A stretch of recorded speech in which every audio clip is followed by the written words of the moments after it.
Memento Mori is a kind of an alien out of water kind of an episode. Vala, a resident alien SG-1 member, has her mind erased. After the bad guys abduct Vala and suck her mind for any pertinent memories she might have, the machine goes wonky and causes her memories, long-term memories, to be erased, and she forgets who she is, but she doesn't forget how to kick ass. She slowly but surely realizes she has some very special skills that she shouldn't have.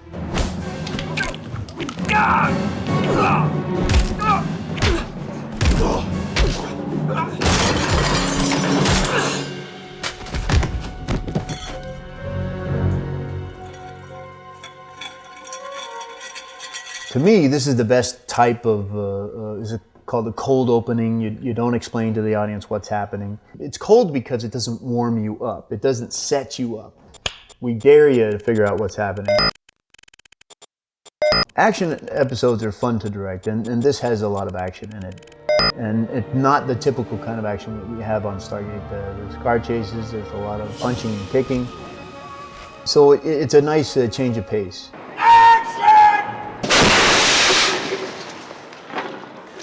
All our 3 cameras have been locked off, and through the magic of editing and visual effects, we're going to take these giant metallic cannons out of there, and we'll shoot our Black Ops guys pretending to be obliterated by that fireball, and then we'll marry the 2 images, and hopefully no one will be the wiser, and no one will have gotten hurt.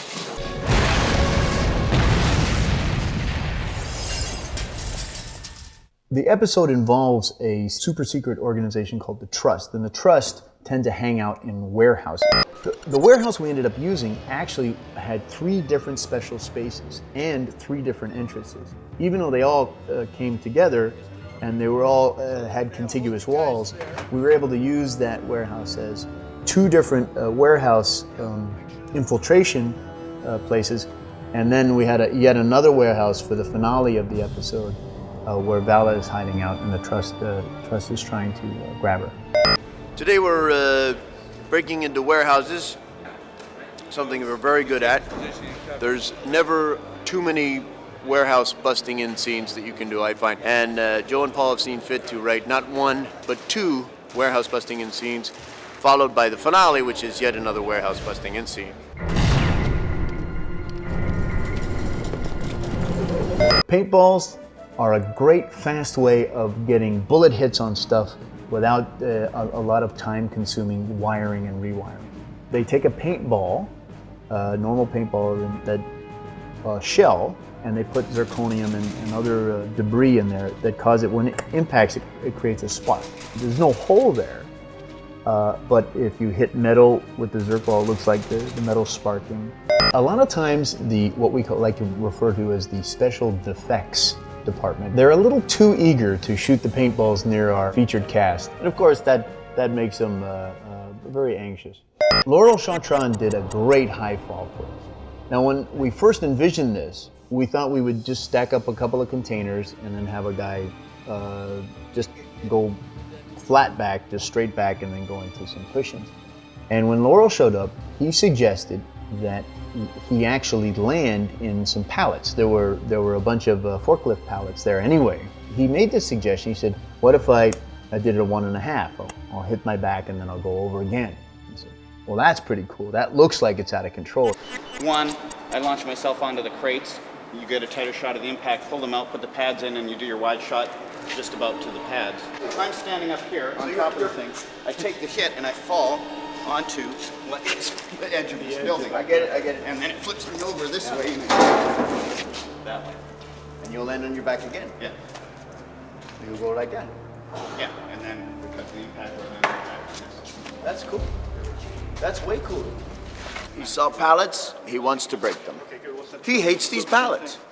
The other thing that made it look very dramatic is that they used Fuller's Earth or dust, so that when he impacted, there was an enormous amount of air and crushing wind that caused the dirt to go out in every direction. And the impact looks it's more visual, it's more visceral because you can see the impact.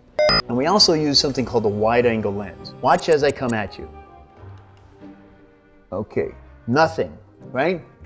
Not very interesting. Now go full wide for me. Now I am still at the same distance I was from you, but I'm much, much smaller now that you've opened up your lens to full wide. And as I come at you, I get enormously bigger, much quicker. In Laurel's case, he went from being big to small very quick. It looked like he fell a very long way when he was only actually dropping about 8 feet or so. Now, it was time to point all our cameras up. You're getting shot from those guys. These guys are distracting you so they can shoot you.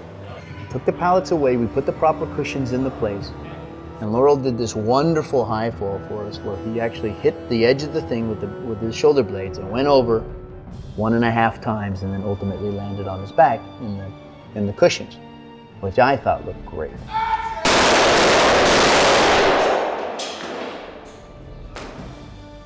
And it was the perfect culmination of the whole action sequence.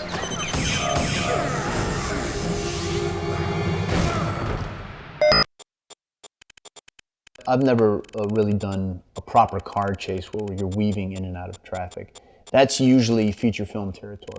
When this came up, I was like, okay, well, how are we going to attack this? We all sat around Dan Shea as he took out his little toy cars and set them in a pattern, and we talked about the way in which we would thread through the traffic.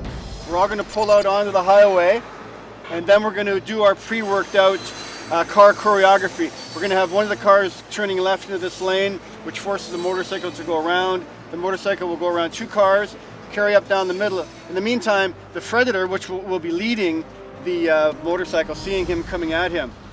And we'll do that one way this way. We'll go around the off-ramp, reset, and do it 3 times back the other way. We didn't just own the highway. It wasn't just an abandoned highway that no one was using.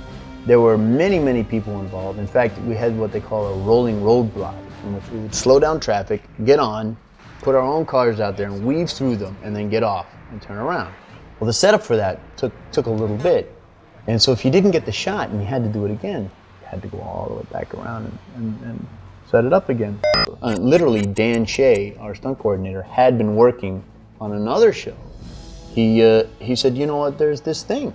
There's this car called the Predator, and it's a great camera platform that is essentially a race car that you can mount the camera on. This is a remote head, which means that the head of the camera can be operated remotely. You don't have to actually hold it to pan and tilt it. The camera operator sits in the passenger side seat, and he has remote wheels that he's turning, and he can actually see the image that he's getting through the camera on the monitor that's in front of him. This is relatively easy for looking straight back, and we're also going to use this for looking sideways. The motorcycle will be right next to us, weaving in and out of traffic. And right now we're just working on leading him. So he's going to be weaving through traffic, and we'll be leading him through the traffic. Follow vans. We were able to thread through traffic. So if the motorcycle went on this side, we could go on this side and split the traffic. And we were able to stay with the motorcycle. I'm sure he could have pulled away from us if he wanted to, but we were paying him, so he didn't. Jonathan Kraut was our motorcycle driver. He's very proficient at what he does. He's quite good. I don't understand the difference.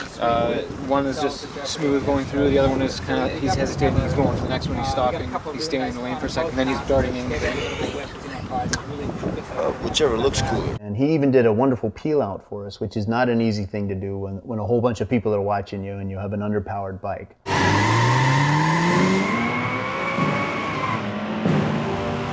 A lot of times when you watch a car flip over, there's a couple ways to do it. We use what they call a telephone pole cannon.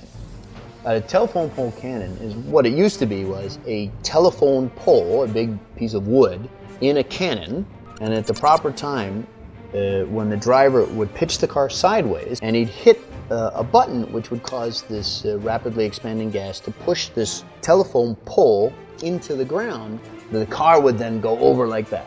This didn't actually have a piece of telephone pole in it, but it did. It's called that anyway. If you look really closely at the raw footage, you can actually see it.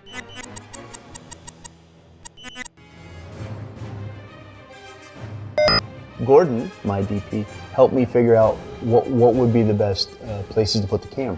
I'd already figured out that I wanted to put a camera inside the car, looking out the front, showing the world going upside down. I think we only used it for about 3 seconds, but it's the quintessential 3 seconds of it first going over.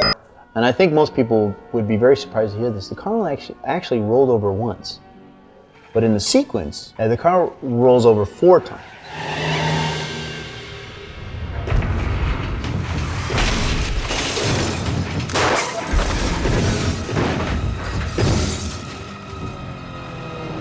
It was only that much on the page, but it qualified for an entire day's work because it's no small undertaking. When you show up to work and you know you're going to be directing 7 people around a table and they're all going to be saying stuff all day long, you know? I mean, that's directing. But when you show up for work and you get to ride in a race car and thread traffic and at breakneck speeds and shoot footage that is exciting and visceral, now that's directing. I have extra gray hairs because of it, and my life is quite short, but that doesn't matter. It's just you I want to entertain.